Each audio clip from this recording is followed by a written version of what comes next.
இன்னைக்கு நம்ம எந்த ஒரு படத்தை பத்தியோ இல்ல எந்த ஒரு வெப் சீரிஸ பத்தியோ பார்க்க போறது இல்லைங்க. இதெல்லாம் போடுறாங்க பாத்தீங்களா, அந்த சினிமா தியேட்டர், அத பத்தி தான் பார்க்க போறோம்.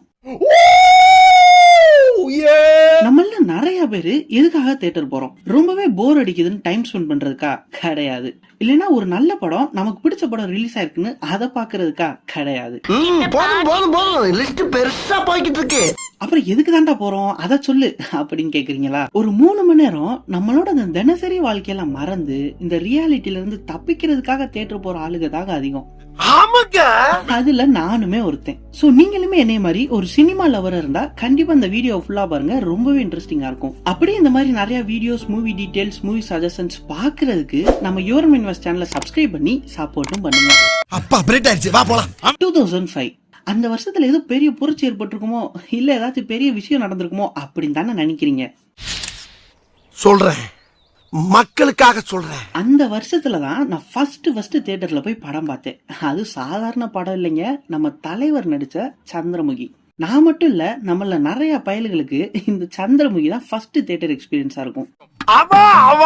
சோ நீங்க தியேட்டர்ல பார்த்த ஃபர்ஸ்ட் படம் எதுன்னு மறக்காம கமெண்ட்ல சொல்லுங்க. நம்மள நிறைய பேத்துக்கு இந்த ஒரு தாட் கண்டிப்பா இருக்கும். என்னன்னா 120 ரூபா செலவு பண்ணி தியேட்டர்ல போய் அந்த படம் பாக்குறதுக்கு கல்வியை நான் 100 ரூபாய்க்கு நெட்டு போட்டேன்னா 4 படம் ஏத்தி பாப்பனடா அப்படின்னு யோசிச்சுட்டு இருப்போம்.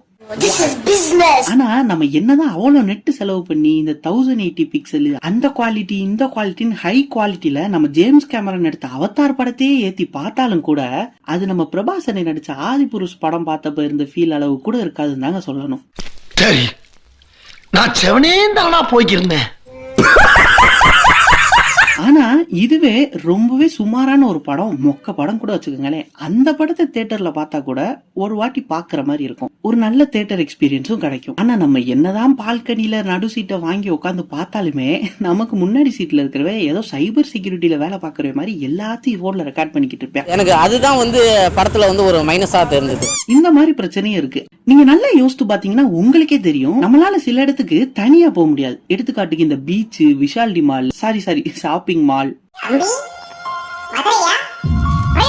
இவ்வளவே நம்ம சாப்பிடுற ஹோட்டலுக்கு கூட நம்மளால தனியா போக முடியாது. ஏன்னா ரொம்பவே லோன்லியா ஃபீல் பண்ணுவோம். மேக்சிமம் போவே மாட்டோம், அது வேற விஷயம். ஆனா நம்ம எல்லாருமே எந்த ஒரு தயக்கமும் இல்லாம தனியா போற ஒரே இடம்னா அது கண்டிப்பா தியேட்டர் தான். இதெல்லாம் போக நமக்கே நிறைய படங்களை தியேட்டர்ல பாக்கணும்னு ஒரு ஆசை இருந்திருக்கும். ஆனா அதெல்லாம் பார்க்க முடியாம போயிருக்கும்.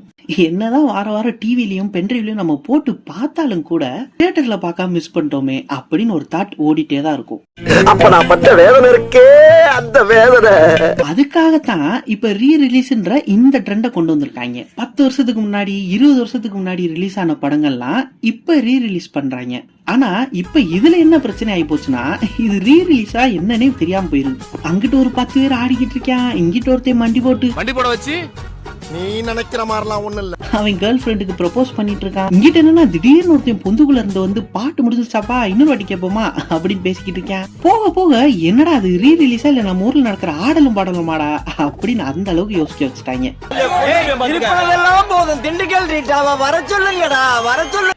என்னதான் இது ஒரு விதத்துல வைபா இருந்தாலும் கூட இதனால என்ன ஒரு பிரச்சனை ஆகி போச்சுன்னா, நம்ம இப்படி ரீ ரிலீஸ் ஆன படங்கள் பழைய படங்கள்னு போய் பாக்குறனால இப்ப ரிலீஸ் ஆகிற புது படங்கள் அதுலயும் நல்ல படங்களை பார்க்க யாருமே போக மாட்டோம்.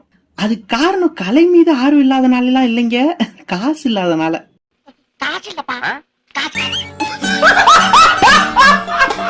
சொல்ல போனா இந்த வருஷம் தான் நம்ம தமிழ் சினிமாக்கே ஒரு பெஸ்ட் இயர்னே சொல்லலாம். அவ்வளவு நல்ல படங்கள் ரிலீஸ் ஆச்சு.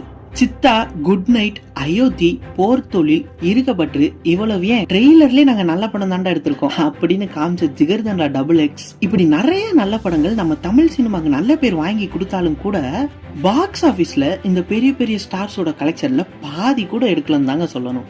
ஆனா நல்ல வேலையா நான் இப்ப சொன்ன லிஸ்ட்ல இருக்கிற எல்லா படத்தையும் நான் தியேட்டர்ல தான் பார்த்தேன். நீங்க இந்த இயர் ரிலீஸ் ஆன படங்கள்ல எந்தெந்த படத்தை தியேட்டர்ல பாத்தீங்கன்னு மறக்காம ஒரு லிஸ்ட போட்டுங்க கமெண்ட்ல. மொத்தத்துல உங்களுக்கு ஒரு படம் பார்க்கணும்னு இன்ட்ரெஸ்ட் இருந்துச்சுன்னா, அந்த படம் உங்களுக்கு பிடிச்ச ஜேர்னரா இருந்துச்சுன்னா கண்டிப்பா தியேட்டர்ல போய் அந்த எக்ஸ்பீரியன்ஸை ஃபீல் பண்ணிட்டு வாங்க. இந்த இன்ஸ்டாகிராம், யூடியூப்ல வர ரிவ்யூலாம் நம்பி போகாதீங்க. அப்புறம் படம் முடிச்சிட்டு வந்து அப்படிதான் சொல்லிட்டு சுத்தணும். சோ இந்த வீடியோ உங்களுக்கு பிடிச்சிருக்கும்னு நம்புறேன். அப்படியே உங்க எல்லாத்துக்கும் நியூ இயர் விஷஸும் சொல்லிக்கிறேன். இதே மாதிரி அடுத்த வருஷமும் எல்லாரும் ஒன்னா டிராவல் பண்ணுவோம். அதுக்கு நம்ம சேனலை சப்ஸ்கிரைப் பண்ணி சப்போர்ட்டும் பண்ணுங்க. இந்த வருஷம் என்னதான் நம்மள புரட்டி போட்டு ஆர்கேவலா போட்டாலும் கூட அடுத்த வருஷம் நம்மளோட வருஷமா அமையும்னு நம்புவோம். சோ நீங்க ரொம்பவே மர்மமான வெப் சீரிஸ் இல்லைன்னா ஒரு நல்ல கொரியன் டிராமா பார்க்கணும்னு ஆசைப்பட்டீங்கன்னா நம்ம சேனல்ல ட்ரை பண்ணி பாருங்க. எக்கச்சக்கமான வெப் சீரிஸ் அப்லோட் பண்ணிருக்கோம். அது எல்லாமே சரியான ரீச் கிடைக்காதனால அப்படியே ஸ்டாப் பண்ணி வச்சிருக்கோம். அதோட லிங்க் எல்லாம் நான் டிஸ்கிரிப்ஷன்லயும் கொடுத்துருக்கேன், கமெண்ட்லயும் கொடுத்துருக்கேன். கண்டிப்பா மிஸ் பண்ணாம ட்ரை பண்ணி பாருங்க. ஓகே गाइस, நான் ரொம்ப பேசுறேன்னு நினைக்கிறேன். அதனால நண்பா, நண்பி, அக்கா, தம்பி, தாத்தா, பாட்டி, நம்ம யோனு மைண்ட் வாஷ் ஃபேமிலி எல்லாத்துக்கும் ஹாப்பி நியூ இயர். அடுத்த வீடியோல பார்ப்போம். Take care all. டாடா.